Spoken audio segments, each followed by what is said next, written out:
Fixing a tone hole that's shaped like a potato chip. Checking the level with the flat side of my file. Filing away,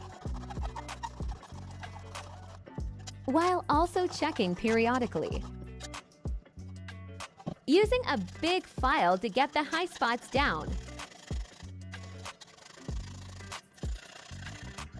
A lot of back and forth between files. Checking to see if my round level file is hitting all sides of the tone hole. It's hard to see, but I still have a bit more filing to do where the Sharpie is still present. No light leaking means it's good and level.